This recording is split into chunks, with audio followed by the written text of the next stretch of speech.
दाव से सुप्रिया सुले हिट, अजीत चित्त समझिए एनसीपी चीफ का सीआईसी गणित। देश में राजनीति के चाणक्य कहे जाने वाले शरद पवार के मन में क्या चल रहा है, इसे समझना काफी मुश्किल होता है।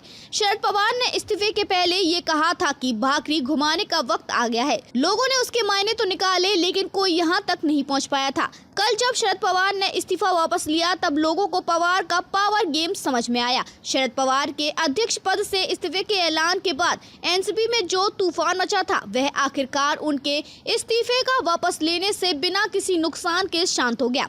पवार के इस दाव ने उनके भतीजे अजीत पवार को फिलहाल चित कर दिया है और बेटी सुप्रिया सुले इस पूरे प्रकरण में पवार के बाद पार्टी नेताओं की पहली पसंद बनकर उभरी हैं। इस पूरे प्रकरण के चार हासिल तो साफ दिखाई पड़ रहे हैं। यह भी तय हो गया है कि शरद पवार के बाद अगर उनका कोई सर्वमान्य उत्तराधिकारी बनता है तो वह शरद पवार की बेटी सुप्रिया सुले होंगी, क्योंकि पार्टी के ज्यादातर नेताओं ने शरद पवार के फैसला वापस न लेने की स्थिति में सुप्रिया सुले के नाम पर सहमति जताई और राष्ट्रीय राजनीति में उनके काम को रेखांकित किया। सुप्रिया के बारे में पार्टी फोरम पर खुलेआम यह बातें रिकॉर्ड पर आई। राजनीति विश्लेषकों का कहना है कि अजीत पवार की महत्वाकांक्षाओं के चलते वर्तमान में जिस तरह की राजनीति चुनौती एनसीपी के सामने अचानक आ खड़ी हुई, उसका फायदा उठाना और उसका इस्तेमाल लिटमस टेस्ट की तरह करना शरद पवार जैसे मजे हुए धुंधर राजनीतिक खिलाड़ी के लिए ही संभव था, खासकर तब जब वह मुंह के कैंसर की गंभीर बीमारी से ग्रस्त होकर उम्र की ढलान पर हैं।